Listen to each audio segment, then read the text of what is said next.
Hello friend, प्रिय विद्यार्थी मित्रांनो, आज आपण लेक्चर नंबरला सुरुवात अगोदर आज तुमच्याशी मी काय बोलत आहे. आज गुरुपौर्णिमा. गुरुपौर्णिमेचा आपल्या आयुष्यात किती मोठे स्थान असते ते मी तुम्हाला सांगण्याचा प्रयत्न करतो. मी माझ्या आईवडिलांचं माझ्यासाठी जेवढे महत्त्वाचे तेवढेच महत्त्वाचे माझे सर्व गुरु आहे. माझ्या सर्व गुरूंना नमन करून मी माझ्या विद्यार्थी मित्रांना बोलतो. जर आपल्या गुरूंना केव्हा आनंद होतो, ज्या वेळेस त्यांचा जो शिष्य असेल तो जगात किंवा त्यांच्या दैनंदिन जीवनामध्ये जे काही महत्त्वाचं काम करतो, किंवा शिक्षक असेल शिक्षकात एखादं मोठं स्थान, डॉक्टर क्षेत्रात एखादं मोठं स्थान, इंजिनिअरिंग असेल इंजिनिअरिंगमध्ये मोठं स्थान, समाजसेवक असेल समाजसेवकमध्ये मोठं स्थान, त्यावेळेस गुरूंना एकदम असा अभिमान होतो आणि त्यावेळेस गुरुचे ॲटोमॅटिक त्या ठिकाणी त्या पांग फेटल्या जातात असं माझं म्हणणं आहे. तसंच माझ्या सर्व विद्यार्थी मित्रांना माझी एक विनंती आहे, आपल्या गुरुविषयी जर तुमच्या मनात काही आदर असेल तर या कोरोनाच्या लढाईमध्ये तुम्हाला चांगला अभ्यास करून मोठं व्हायचं आहे. तर यामध्ये मला अशी वाटते की माझे सर्व विद्यार्थी मी बोललेल्या गोष्टी ऐकतील आणि सर्व विद्यार्थी मनापासून तयारी करतील आणि त्या ठिकाणी आज एक प्रण करतील की नाही, आमच्यासाठी आमच्या गुरुसाठी आम्हाला काही ना काही काम करायचं आहे आयुष्यात, आणि जे काम करायचं ते मनापासून करायचं आहे. तुम्ही एक चांगला असा टाईमटेबल तयार करा. दररोज तुम्हाला जे जे व्हिडिओ भेटतात, ऑनलाईन लेक्चर भेटतात ते चांगल्या प्रकारे पहा आणि चांगला अभ्यास करा, जेणेकरून त्याचा फायदा आपल्याला पुढं होईल. आता तुम्ही फक्त पॉझिटिव्ह राहायचं आहे. पॉझिटिव्ह एनर्जी ज्याला आपण असं म्हणतो, ती एनर्जी आपल्या अंगात आणायची आहे. जे होणार ते चांगलं होणार हे ब्रीद वाक्य तुम्ही कधीही विसरू नका. पण ते करण्यासाठी मनापासून प्रयत्न करा, अंतर्मनातून प्रयत्न करा, आपल्याला यश भेटणारच. बिनकामाला विचार करू नका की बा 12वीचे पेपर कधी होणार, मग आमचा सिलेबस किती असणार, आमचा अभ्यास होणार का नाही होणार, ही गौण गोष्ट आहे. भद्या मेन आहे आपल्याला जे भेटते ते मनापासून करणे. हे तुम्हाला आज गुरुपौर्णिमेबद्दल मी तुमच्याशी बोललो, तुम्ही 100% ते ऐकतील आणि चांगली तयारी करतील. चला, आज आपण पाहून राहिलेले लेक्चर नंबर 36मध्ये आपण ट्रिग्नॉमेट्रिक फंक्शनचा अभ्यास करून राहिलेलो आहे. त्या ट्रिग्नॉमेट्रिक फंक्शनमध्ये आपला शेवटचा चॅप्टर चालू आहे, इन्व्हर्स ट्रिग्नॉमेट्रिक फंक्शन. समजायला थोडा वेगळा वाटतो. आपण जर पहिलं लेक्चर ऐकलं इन्व्हर्सचं, असं वाटतं बापा सर आपल्याला काय शिकून राहिलेले आहे. पण शांततेने वाचल्याबरोबर लिहून काढलं, प्रिन्सिपल व्हॅल्यू पाहिली, त्या प्रिन्सिपल व्हॅल्यूच्या रेंज पाहिल्या, डोमेन आणि रेंजमधला साध्या फंक्शनमधला आणि इन्व्हर्समधला फरक जर तुम्हाला समजला, तुम्हाला काही त्रास त्या ठिकाणी होत नाही. जसे आपण ट्रिग्नॉमेट्रिक फंक्शनमध्ये प्रिन्सिपल आणि जनरल सोल्युशन काढले, तसेच आपण काढून राहिलो या ठिकाणी प्रिन्सिपल आणि general solution of inverse trigonometric function. Not general, only principal solution. एकच कंडिशन, प्रिन्सिपल व्हॅल्यू ब्रँच आपल्याला माहीत असली पाहिजे, तर आपल्याला प्रॉब्लेम सोपा जातो. पहा, find the principal value of the following. आपल्याला बरेचसे उदाहरणं शिकवले, 3 भरपूर उदाहरणं शिकवले मी तुम्हाला डायरेक्ट कसे तयार करायचे. नमुना म्हणून घेतला मी कॉट इन्व्हर्स -1/√3, याची मला प्रिन्सिपल व्हॅल्यू ब्रँच काढायची आहे किंवा प्रिन्सिपल व्हॅल्यू काढायची आहे. ही काढण्यासाठी let cos inverse -1/√3 we know by property what is cot inverse of -x pi minus cot inverse x. We know. तुम्हाला जनरल माहिती आहे का की कॉट इन्व्हर्स 1/√3 ही कोणाची किंमत असते? पटकन तुम्ही म्हणसान सर, ही किंमत π/3ची असते. कोणाची असते? π/3. म्हणजे इथे एक्सची किंमत ही तुमची π/3 आहे. हे एक्झाममध्ये नाही लिहिलं तरी चालते, पण आपल्याला समजून सांगण्यासाठी आपल्याला हे लिहिणं गरजेचं असते.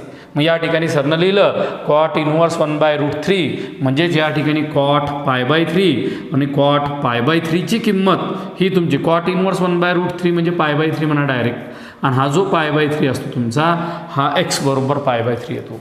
देअरफॉर इथं काय येईल पहा, cot inverse -1/√3 must be equal to pi minus cot inverse what is x, that is π/3. म्हणजे इथं -1/√3 येईन तुमचं पहिलं सुरुवातीला, इथे येईन तुमचं -1/√3 पाय मायनस जसं तसं व्हॉट इज कॉट 1/√3 हा मायनस होता ना, त्याच्यामुळं पाय मायनस कॉट इन्व्हर्स x आला. हा कॉट इन्व्हर्स 1/√3 आला ना, इथं पाय मायनस कॉट 1/3 आला. What is cos 1/√3 π/3. मग इथं तुमचं येईल π/3. इथं काय येईल का तुमचं 2π/3. म्हणजे इथं तुमची दिलेली व्हॅल्यू ही 2π/3 आलेली, म्हणजे the value of x must be equal to 2π/3. आता ही जी 2π/3 आहे, दिस 2π/3 बिलॉंग्स टू 0, आता तुम्हाला चेक करायचं आहे 2π/3. 2π/3 म्हणजे किती मित्रांनो सांगा? 120 डिग्री. 120 डिग्री बरोबर आहे. 120 डिग्री 0 आणि पायच्या मधात आहे का? हो पहा, 120 डिग्री ग्रेटर दॅन 0 लेस दॅन 180, म्हणजे याच्या मधात आहे हा. म्हणजे या ठिकाणी एक्स बरोबर 2π/3 बरोबर आहे. देअरफॉर प्रिन्सिपल स्पष्ट लिहायचं व्हॅल्यू बरोबर आहे ऑफ कॉट इनव्हर्स -1/√3 इज काय असेल मित्रांनो? 2π/3 किंवा 120 डिग्री यापैकी एकच लिहायचं. हे प्रिन्सिपल व्हॅल्यू आली. आता असेच तुम्हाला मी काल तोंडी गणित शिकवले होते. समजा इथं जर तुमचं कॉट इनव्हर्स 1 आलं, कॉट इनव्हर्स ऑफ -1 आला, मग आता 1 कोणाचा असतो? π/4चा. म्हणजे इथं किती येईल? π - π/4. पाय -π/4 बरोबर 3π/4. फक्त चेक करा ही किंमत या दोघांच्या मधात आहे का? तर आपण असं चेक करतो ही बी किंमत असेल. समजा इथे तुम्ही कॉट इनव्हर्स √3 टाकलं, कॉट इनव्हर्स ऑफ -√3 टाकलेलं असेल. सांगा बरं मित्रांनो, कॉट इनव्हर्स ऑफ -√3 किती असेल? √3 कोणाची? तुमची π/6ची. मग इथे किती येतील तुमचं? π - π/6. π - π/6 जर आलं, π - π/6 जर आलं ते याला तुमचं 5π/6. 5π/6 म्हणजे 150 डिग्री. किती झालं तुमचं? 150 डिग्री. असे नंबर ऑफ प्रॉब्लेम तुम्ही डेव्हलप करू शकता. म्हणजे नेमकं याच्यात काय आहे? कॉन्फिडन्स. एक प्रॉब्लेम समजलात किती तयार होतात. तुम्ही इथं -1/√3 घ्या, -√3 घ्या, -1 घ्या, असे कित्येक प्रॉब्लेम तुम्ही तयार करू शकता. इव्हन दो तुम्ही या ठिकाणी पॉझिटिव्ह टर्म जरी घेतला तरी चालतात. समजा इथं जर 1/√3 असतं, 1/√3 फक्त, तर इथं कोणाला असतं तुमचं? π/3 प्रिन्सिपल व्हॅल्यू ब्रँच. 1 असतं तर π/4 बरोबर, आणि √3 असतं तर π/6. असे पटापट उत्तर लिहायचे गणितात किती गणितं तयार होतात. हे गणित तुम्हाला मी शिकवलेलं आहे. आता मी या ठिकाणी पॉझिटिव्ह प्रॉब्लेम घेतलेला आहे. पॉझिटिव्ह याचा पॉझिटिव्ह घेतलेला आहे, निगेटिव्ह घेतलेला आहे. गलतीने लिहिलं गेलं, इथं निगेटिव्ह पाहिजे. पॉझिटिव्ह असेल तर डायरेक्ट लिहायचं एक्स बरोबर π/3. पहा, let tan inverse of -√3 is to be determine बरोबर बाय प्रॉपर्टी. आता पण प्रॉपर्टी त्याच्यामुळेच तर महत्त्वाचे आहे. प्रॉपर्ट्या वाचल्या तर समजते नाहीत, लवकर समजत नाही. tan इनव्हर्स ऑफ -x बरोबर -tan इनव्हर्स x. आता तुमच्या मनाला प्रश्न विचारा, जनरलमध्ये जर तुम्ही गेले तर तुमची जी tan थिटाची किंमत असते ती फाइंड आउट करायची असते तुम्हाला बरोबर आहे. आता या ठिकाणी tan -x आलं, इथं आलं tan इनव्हर्स ऑफ -√3 बरोबर -tan इनव्हर्स √3. सांगा आता tan इनव्हर्स √3 कोणाचं आहे तुमचं? π/3. म्हणजे इथं आला तुमचा -π/3, म्हणजेच tan इनव्हर्स ऑफ -√3चे उत्तर आलं -π/3. आता तुमच्या मनाला प्रश्न विचारा, -π/3 बिलॉंग्स टू -π/2 टू π/2. बाळांनो येस ऑर नो? -π/3 म्हणजे 60 डिग्री. समजण्यासाठी लिहायले sir, greater than -π/2 less than π/2. Therefore principal value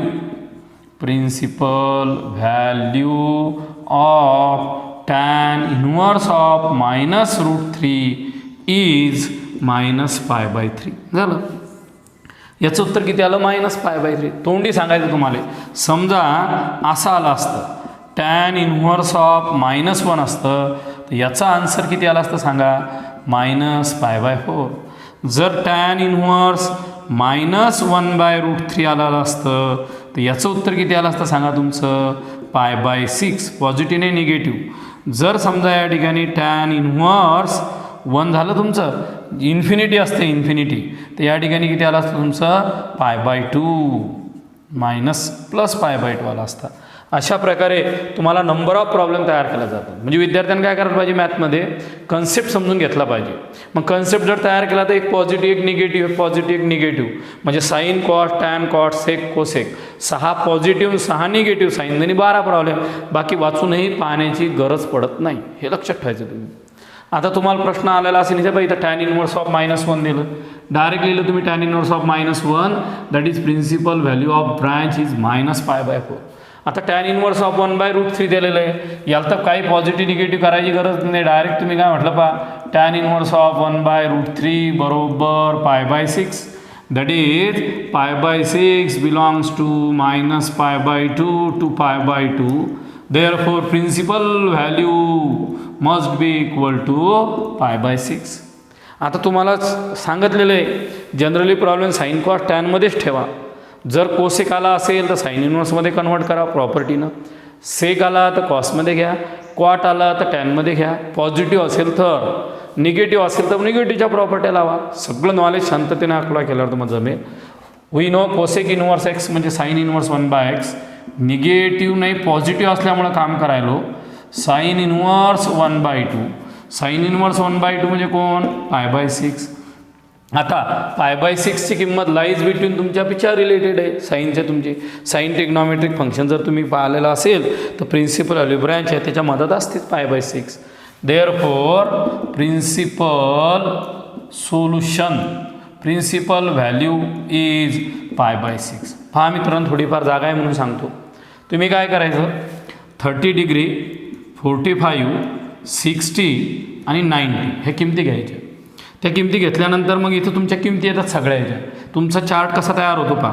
समजा इथं साईन असेल, बरोबर आहे, कॉस असेल, पहिले पॉझिटिव्ह सांगतो तुमचं, 1/2 असेल, 1/√2 असेल, √3/2 असेल आणि 1 असेल. तर तुमचा पहिला प्रॉब्लेम असेल साईन इनवर्स 1/2, लगेच वरची किंमत. दुसरा असेल sine inverse 45, sine inverse 1/√2 etcetera. पहिली कंडिशन. दुसरी कंडिशन काय, साईन इनवर्स 1/2, साईन इनवर्स -1/√2. तर हे पहा, हे डायरेक्ट आलं, हे तुमचं फॉर्म्युल्याला येईल मायनस साईन इनवर्स एक्स किंवा अलाइड अँगलला सोडवा, कशानेही सोडवलं तरी चालते. असेच प्रॉब्लेम तुम्ही साईन कॉस, टॅन, कॉट, बरोबर आहे, सेक आणि कोसेकचे तयार करा. Find the value of the following. आतापर्यंत आपल्याला त्यांना असं म्हटलं तेव्हा प्रिन्सिपल व्हॅल्यू काढा. ॲक्च्युअल सरांनी तुम्हाला जर 10 दिले असतील प्रॉब्लेम, तुम्ही 100 प्रॉब्लेम तयार करू शकता. एकाचे 6 म्हणजेच तुमचे 6 6 36 पॉझिटिव्ह, 36 निगेटिव्ह, 72 तर इथंच होऊन राहिले. अजूनही वेगळे प्रॉब्लेम म्हणू शकतो. त्याच्यासमोर चाला, आपल्याला फक्त गाईडलाईन्स भेटेल इथं तुम्हाला. Sine inverse of 5π/3. मग साईन इनवर्स ऑफ 5π/3 तोंडी जर मनात विचार केला तर 5π/3, 5 जसंच्या तसं, π/3 म्हणजे 60, 60 म्हणजे 300 डिग्री. जर आपण ढोबळ मानाने विचार केला तर 300 डिग्री हे प्रिन्सिपल व्हॅल्यू ब्रँचमध्ये येतच नाही साईनमध्ये. का सर तुम्ही तर चुकीचं शिकून राहिले. आता कसं करायचं, या 300 डिग्रीचं कन्व्हर्शन आपल्याला प्रिन्सिपल व्हॅल्यू ब्रँचमध्ये करण्यासाठी अलाइड अँगल मदत करणार आहे. कसा मदत करणार आहे पहा. 5π/3 म्हणजे 300 डिग्री. 5π/3ला काय लिहिलं तुम्ही, 2π - π/3 म्हणजे या ठिकाणी काय लिहिलं आहे पहा तुम्ही, 360 - 60 बरोबर 300 होते तुमचं. मग आता तुम्हाला नो तुम्हाला अलाइड अँगल माहिती आहे. काय अलाइड अँगल तुमचा, sine 2π - θ. Sine 2π - θ must be equal to -sin θ, fourth quadrant. Therefore पहा, sine inverse sine 5π/3, sine inverse what is the value of 5π/3. 5π/3 is 2π - π/3. What is sin 2π - θ minus sin θ. Sine inverse जसाच तसा, इथं sine, इथं काय येईल तुमचा sine -π/3. जमलं का. साईन किती येईल, -π/3. By property what is value of sine inverse of sine x. Sine inverse sine get cancel must be equal to -π/3 as -π/3 belongs to principal value branch -π/2 to π/2. Therefore sine inverse of sine π/3 must be equal to -π/3. म्हणजे मित्रांनो, इथे तुम्हाला find the value म्हटलं, पण actual त्यांना तुम्हाला principal व्हॅल्यूच काढायला सांगितली होती. पण आपल्याला थोडा प्रश्न पडतो, म्हणाले 5π/3 300 डिग्रीची प्रिन्सिपल व्हॅल्यू कशी काढायची. बाय अलाइड अँगलनं काढली. साईन 2π - θ बरोबर -sin θ. लगेच या ठिकाणी 5π/3ला 2π - π/3, sine 2π - θ -sin θ. By property required answer yes or no. आता इथं पॉझिटिव्ह टर्म, इथे डोक्याला ताणच नाही, डायरेक्ट तुम्ही काय म्हणसान वी नो. तुम्हाला काय माहिती आहे मित्रांनो, तुम्हाला माहीत आहे tan inverse tan θ is equal to θ by property. Tan inverse tan π/4 must be equal to π/4. म्हणजे दिलेल्या प्रॉब्लेमचा आन्सर किती आला तुमचा π/4. संपला प्रॉब्लेम. निगेटिव्ह असला तरी थोडा विचार करायचा, मोठा असला तर डायरेक्ट लिहायचं असते तुम्हाला. हे समजून घ्या, चर्चा करा आणि मग शिका त्या ठिकाणी. इथं आलेले साईन कॉस इनवर्स -1/√2 लिहिलेलं तुम्हाला भीती वाटल्यावर बापरे साईन ऑफ कॉस इनवर्स -1/√2. एक काम करा, या साईनशी तुम्हाला काही घेणं देणं नाही आहे. सुरुवातीला कॉस इनवर्स -1/√2 काढा. वी नो तुम्हाला काय माहिती आहे, cos inverse of -x pi minus cos inverse x. Yes or no. म्हणजे इथे किती येईल तुमचं cos inverse -1/√2 is nothing but pi minus cos inverse of 1/√2. आता मनाला साधा प्रश्न विचारा, पाय जसाच्या तसा 1/√2 कोणाची व्हॅल्यू आहे π/4 ची. म्हणजेच तुमची किंमत कोणाची आली तुमची π/4. म्हणून तुमच्याला पूर्ण टेक्निक असली पाहिजे क्लिअर. इथं 4π minus π/4 that is cos inverse of -1/√2 is equal to 3π/4 is equal to किती आला तुमचा 3π/4. डबल आता तुम्ही प्रश्न विचारला सर 3π/4 हा त्याच्यामध्ये लाईज झालेला आहे का. आता तुम्हाला चेक करायचं असेल तर सांगतो 3π/4 बिलॉंग्स टू 0,π 180च्या मधात आहे. 135 डिग्री आहे तुमचा तो. पण तुम्हाला सध्या याच्यात लिहायची गरज नाही. जर प्रिन्सिपल व्हॅल्यू दिलेला असेल तर विचार करा, नाही विचार कशाला करता. म्हणजे याचं उत्तर हे आलं. देअरफोर काय आलं पहा, sine cos inverse -1/√2 is equal to sine बोला कॉस इनवर्स -1/√2 3π/4. आता तुम्हाला सॉलिड अँगलनं सोडवायचं. वर्ग 11वीमध्ये तुमची प्रॅक्टिस झालेली आहे. π/4 म्हणजे किती आलं तुमचं π/4 45 डिग्री इंटू 3 इथे किती आलं पहा बरं 135 डिग्री. आणि 135 डिग्रीला तुम्ही अलाइड अँगलला काय म्हणतात साईन 90 + 45. काय म्हणतात साईन 90 + 45. आता 90 + 45 कोण्या क्वाड्रंटमध्ये सेकंड. मग साईन थिटाचा काय होणार आहे कॉस थिटा. पण हा पायाचा हा पॉझिटिव्ह म्हणून पॉझिटिव्ह येईल. इथं मस्ट बी इक्वल टू तुमचं कॉस 45 म्हणजे साईन 3π/4 बरोबर कॉस 45 बरोबर 1/√2. देअरफोर याचा अर्थ काय झाला मित्रांनो sine cos inverse of -1/√2 must be equal to 1/√2. अशा प्रकारे तुम्ही कित्येक प्रॉब्लेम तयार करू शकता. तुम्ही मुलं काय करतात प्रॉब्लेमवर कॉन्सन्ट्रेट करतात. प्रॉब्लेमवर ना कॉन्सन्ट्रेट करू, कन्सेप्टवर कॉन्सन्ट्रेट करा. गणित कसं बनवलेलं पहा सरांनी, म्हणजे मग तुम्हाला सोपं जाईल. तुम्ही इथं -1/√3 घ्या, इथं -1 घ्या, इथं तुम्ही √3/2 घ्या, 1/2 घ्या, -1 नंबर ऑफ प्रॉब्लेम तयार होतात. जनरल घ्या, डायरेक्ट किंमत टाका आणि सॉल्व करा. हे तर 11वी + 12वीचं कॉम्बिनेशन आहे. हा पूर्ण चॅप्टर तुमच्या 11वीमध्ये आहे, हा 12वीमध्ये आहे. आणि याचंच काम तुम्हाला 12वीच्या सेकंड पेपरमध्ये डेरिव्हेटिव्हमध्ये सुद्धा काम पडणार आहे, म्हणून लक्ष द्यायचं आहे. आता एकदम इंटरेस्टिंग प्रॉब्लेम तयार झाला. Sine inverse of minus cos inverse 4/5 tan inverse 5/12. आतापर्यंत तुम्ही जेवढे गणित पाहिले ते पहा. इथं 5π/3 आहे, इथं π/4 आहे, इथं -1/√2 आहे. हे तुमचे स्टँडर्ड अँगल होते. आता तुमचं कसं गणित आलं पहा बरं, हे स्टँडर्ड व्हॅल्यू नाही दिलेलं आहे. मग स्टँडर्ड व्हॅल्यू जर नसल्या तर प्रॉब्लेम कसा सॉल्व करायचा तो पहिले मनात विचार करायचा. आता इथं साईन इनवर्स आहे, म्हणजे या ठिकाणी तुमच्या 100% साईन इनवर्सचे साईनची किंमत किंवा काहीतरी साईन थिटा कॉस थिटा आल्याशिवाय तुम्हाला प्रॉब्लेम सॉल्व केला जाणार नाही. इथं चेक करायचं इनवर्स नाही, तिथं फक्त साईन आहे साईन. म्हणजे आता तिथं जर साईन असेल तर माझ्या मनात नक्की आलेलं आहे. या ठिकाणी माझ्या गणितामध्ये साईन थिटा प्लस अल्फा अशा टाईपचा फॉर्म्युला तयार व्हायला पाहिजे. म्हणजे हा माझा थिटा असेल आणि हा माझा अल्फा असेल. पहा मित्रांनो, गणिताची सुरुवात लय महत्त्वाची असते.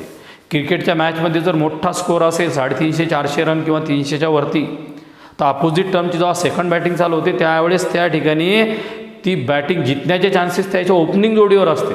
ओपनिंग जोडीनं जर चांगला सुरुवात केली 10 ओव्हरमध्ये 150 किंवा 100 रन मारले 100% जिंकण्याचे चान्सेस आहे. तसं तुम्हाला गणित सुरू करता आलं पाहिजे. ते जर जमलं तरच बरोबर येणार, नाही तुमचं चुकणार. मग इथं आता मी विचार करून राहिलो काय करू बा सर, तर या ठिकाणी साईन आला, इथं थिटा आला, अल्फा आला, झालं गणितच झालं आहे बा. साईन थिटा प्लस अल्फा आला म्हणजे कंपाऊंड अँगल आला. Sine A cos B, cos A sine B. म्हणजे तुम्हाला या ठिकाणी इनडायरेक्ट कळलेलं आहे की इथं sine theta cos alpha plus cos theta sine alpha. म्हणजे आपल्याला सुरुवात काय सांगितली गणताना, तुम्ही पहिले थिटा आणि अल्फा तयार कर, मग साईन थिटा तयार कर, कॉस थिटा तयार कर, साईन अल्फा तयार कर आणि कॉस अल्फा तयार कर. मोठा प्रश्न असा पडला पहा. आता डेअरिंगनं सुरुवात तर केलेली आहे. लेट कॉस इनवर्स 4/5 म्हणजे थिटा, कॉस थिटा म्हणजे 4/5, कॉस थिटा येणार, साईन थिटा येणार. मग आता चला साईन थिटा काढू. कॉस थिटा किती आहे 4/5. आता हे प्रॉब्लेम खरंच सांगा शिकवले का नाही 11वीत? शिकवलेले आहे. What is sine square theta 1 minus cos square theta. 1 minus cos म्हणजे किती 4/5, 4चा स्क्वेअर 16, 25, 25मधून 16 गेले 9/25, 9/25 म्हणजे 3/5. डबल प्रश्न पडला गुरुजी आता आम्ही इथं पॉझिटिव्ह घ्यायची की निगेटिव्ह किंमत घ्यायची. इथं आपल्या निगेटिव्हचा काही संबंध नाही आहे, अलाइड अँगल आहे, स्मॉल अँगल आहे. तिथं दिलेलं असते ज्या ठिकाणी आपण विचार करू. इथं तुमचा 3/5 आला म्हणजे तुमचा कॉस थिटा आला, साईन थिटा आला. आता टॅन इनवर्स 5/12 बरोबर फाय. काही म्हणा तुम्ही, याला ए म्हणा, याला बी म्हणा, याला थिटा म्हणा, फाय म्हणा, आपल्या मनावर आहे. मग इथं मी फाय म्हटलेलं आहे. तर टॅन फाय बरोबर किती 5/12. आता तुमच्या मनाला जर प्रश्न विचारायचा असेल इथं कुठंच टॅन येत नाही, मग टॅनचा संबंधच नाही आहे. मग आपल्याला कोण पाहिजे साईन फाय आणि कॉस फाय. मग आता आपला प्रश्न पडलेला आहे आपल्याला टॅन फायवरून कॉस फाय आणि साईन फाय काढायचा. टॅन फायवरून direct cos phi sine phi काढता येत नाही, पण सेक फाय काढू शकतो by using the identities. We know काय मित्रांनो, sec square phi must be equal to 1 plus tan square phi. झालं. इथं काय असेल तुमचं 1 प्लस 25/144, 5चा वर्ग 25, 12चा 144. इथं किती आलं पहा तुमचं sec square phi. Sec square phi must be equal to 144 plus 25/144. That is किती आलेलं आहे 169/144. इथं कधीही अशी रॅन्डम टर्म येणार नाही. रॅन्डम टर्म जर आली तुमची, परफेक्ट स्क्वेअर जर आला नाही, समजून घ्या आपण कुठेतरी चुकलेलं असाल. इथं आला तुमचा sec phi must be equal to 13/12. किती आला मित्रांनो 13/12. डबल तोच प्रश्न पडला सर दिलेल्या प्रॉब्लेममध्ये मला टॅन फायची बी गरज नाही, सेक फायची बी गरज नाही, मला गरज आहे साईन आणि कॉस फाय. आता आपल्याला काही प्रॉब्लेम नाही. आता आपण काय म्हणू या ठिकाणी cos phi. Cos phi must be equal to 12/13. Reciprocal आहे त्याचा. जनरल टिग्नॉमेट्री म्हणून तर जनरल टिग्नॉमेट्री समजली पाहिजे. आला कॉस फाय 12/13. आता तुम्हाला साईन फाय काढायचा. साईन फाय काढण्यासाठी 2 रस्ते कोणचा बी अडॉप्ट करा. कसा काढसान तुम्ही sine phi, sine square phi बरोबर 1 मायनस कॉस स्क्वेअर फाय, किंवा दुसरी पद्धत काय आहे टॅन फाय बरोबर sine phi upon cos phi. Tan phi into cos phi is equal to sine phi. अरे सर नो, आयडेंटिटीज किंवा हे यूज करा. What is tan phi? Tan phi 5/12. What is cos phi? Cos phi आलेला आहे तुमचा 12/13. 12 cancel झाले. इथं तुमचा साईन फायची व्हॅल्यू आली. Sine phi must be equal to 5/13. किती आला तुमचा तो 5/13. आता वी नो तुम्हाला किंमत कोठे काढायची, बट पहा किती सोपा प्रॉब्लेम आहे. Sine cos inverse 4/5 tan inverse 5/12 पहा मित्रांनो इज इक्वल टू काय आलं sine theta plus phi. Sine theta plus phi by compound angle. सांगा compound angle sine A cos B plus cos A sine B. What is the value of sine theta? The value of sine theta must be equal to 3/5. What is the value of cos phi? शांततेने सांगा. Cos phi किती आला तुमचा 12/13. जर माझी एखादी किंमत टाकताना चुकली समजा, तेवढं तुम्ही करेक्शन करून घ्या, होऊ शकते. पहा sine theta 3/5, cos phi 12/13, cos theta किती आहे पहा 4/5 आणि साईन फाय किती आहे पहा 5/13. एकदा टर्मच्या किमती पहा, कधी कधी चूक होईल त्यावेळेस तुम्ही करेक्शन करायचं. असं 1-2 वेळेस झालेलं आहे आपलं. इथं आलेलं आहे 36/65, इथं आलेलं आहे 20/65, बरोबर आहे. इथं किती आलेलं आहे पहा, 56/65. हाच प्रॉब्लेम तुम्हाला समोर आहे, फक्त वेगळ्या भाषेत दिलेला आहे. 4/5 plus tan inverse of 5/12 must be equal to 56/65. असा इम्पॉर्टंट प्रॉब्लेम आहे. जवळपास हा प्रॉब्लेम आपल्याला एक्झाममध्ये 4 मार्काला विचारतात. आता याचं उत्तर बरोबर आलं का चेक करायचं, पाहायचं. एकदम करेक्ट आलेलं आहे. 12/5 एकच मिनिट फक्त पाहायचं. उत्तर तुम्ही चेक करायचं आहे आपल्याला. 65 करेक्ट आहे. लिहिताना काहीतरी तिथं 63 झालं होतं. प्रॉब्लेम पहा नेमकं आता कसं जायचं आहे. पहिल्या गणितामध्ये चौथ्या गणितामध्ये जे फरक आहे, चौथ्या गणितामधला फरक काय आहे पहा. चौथ्यामध्ये स्टँडर्ड अँगल आलेले नाही. स्टँडर्ड अँगल आलेले नाही म्हणून गणिताची सुरुवात कशी करायची पाहिजे. साईन आहे ना, थिटा किंवा अल्फा आला पाहिजे. मग याला थिटा म्हणायचं, याला अल्फा म्हणायचं. मग कॉस थिटा येईल, कॉस थिटावरून साईन थिटा काढा. मग अल्फा येईल, फायवरून टॅन फाय काढा. इथं लक्षात ठेवा, टॅन फायचं काहीच गरज नाही आपल्याला. आपल्याला गरज आहे साईन फाय आणि कॉस फाय. टॅन फायवरून सेक फाय काढा, सेक फायवरून कॉस फाय काढा, कॉस फायवरून साईन फाय काढा. सरळ किंमत पुट करा, दिलेला प्रॉब्लेम सॉल्व्ह करा. अशा प्रकारे तुम्ही या ठिकाणी 10व्या प्रॉब्लेममधले 4 गण. Find the value of the following. आता तुम्हाला जेवढ्या प्रॉपर्टी आहे, जेवढे फॉर्म्युले माहिती आहे तेवढे अप्लाय करून किमती काढायच्या. आता या गणिताकडे पाहिला तुम्ही काय घनसान सर आत्ताच तुम्ही शिकवलेलं आहे, हे स्टँडर्ड अँगल नाही आहे, मग याला अल्फा म्हणा, याला बीटा म्हणा. करेक्ट आहे, पण त्यांना लागणारा जो वेळ आहे तो भरपूर आहे. त्याच्यापेक्षा सोपा एक फॉर्म्युलावर आधारित आहे. आत्ता जे पाहिलं तेच, पण त्याच्यापेक्षाही सोपं पहा. लेट किंवा if x greater than or equal to -1 less than or equal to +1, then काय फॉर्म्युला आहे सांगा. Sine inverse of x plus cos inverse of x must be equal to π/2. Sine inverse of x plus cos inverse of x must be equal to π/2. Therefore इथं काय आलं पहा, sine inverse 3/5 plus cos inverse 3/5 is equal to sine जसंच्या तसं. What is the sine inverse 3/5 plus cos inverse 3/5 must be equal to π/2. Sine 90 must be equal to 1. झाला problem. पहा बरं, आता तुम्ही जर याला अल्फा याला जर बीटा म्हटले असते भरपूर वेळ लागला असता. काहीच करायची गरज नव्हती. सरळ तुम्ही काय केलं, sine inverse x plus cos inverse x π/2 लिहिलं. इथं π/2 इथं 1 लिहिलं. म्हणजे हा प्रॉब्लेम तुम्हाला मल्टिपल चॉईसमध्ये विचारू शकता किंवा आन्सर इन 1 सेंटेन्समध्ये विचारू शकता. हा बी तसाच प्रॉब्लेम आहे सेम. या प्रॉब्लेममध्ये फक्त थोडी मेहनत कोणची पहा तुमची. याची किंमत तुम्हाला माहिती आहे π/3 आहे. याची किंमत तुम्हाला डायरेक्ट काढता येत नाही. निगेटिव्ह आला म्हणून तुम्ही बाय प्रॉपर्टी यूज करसान. वी नो काय यूज करसान पहा, कॉस इनवर्स ऑफ -x बरोबर पाय मायनस कॉस इनवर्स x. इथं किती आलं तुमचं पहा, कॉस इनवर्स ऑफ -1/2 बरोबर पाय मायनस कॉस इनवर्स 1/2. आता पाय मायनस, आता कॉस इनवर्स 1/2 कोणाची किंमत आहे तुमच्या 60 डिग्री.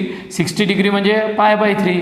याचं उत्तर किती आलं, 2π/3. संपलं, प्रॉब्लेमच संपला तुमचा. पहा कॉस इनवर्स 1/2 बरोबर 2π/3. मॅथमध्ये आपण असं बोलतो कधी मजाकमध्ये की बाबा मॅथमॅटिक्समध्ये गणित बोलते. खरंच गणित बोलते, फक्त आपल्याला त्याची कोड लँग्वेज भाषा आपल्याला जर समजली तर आपल्याला गणितामध्ये जोरासाही त्रास होत नाही. पहा कसा, या गणितामध्ये याचं उत्तर माहीत होतं डायरेक्ट, याचं उत्तर माहीत नव्हतं. याचं किंमत तुम्ही प्रॉपर्टीनं किंमत पुट केली. बस आता दिलेली टर्म लिहून घ्या. कॉस जसाच्या तसा घ्या. इथं कोणाला पहा, कॉस इनवर्स ऑफ -1/2 हे आलं 2π/3 प्लस टॅन इनवर्स ऑफ √3. आता टॅन इनवर्स ऑफ √3 किती असेल तुमचं, डायरेक्ट या ठिकाणी π/3 किती असेल तुमचं, π/3. याचे ॲडिशन करा बरं, काय असेल पहा, कॉस 3π/3/3. 3ला 3 कटला, इथं आला cos pi. Cos pi must be equal to -1. अशा प्रकारे तुम्ही 2 प्रॉब्लेम सॉल्व्ह केले. ते तुम्हाला समजले असतील ते लिहून पहा. So stop here. थँक्यू.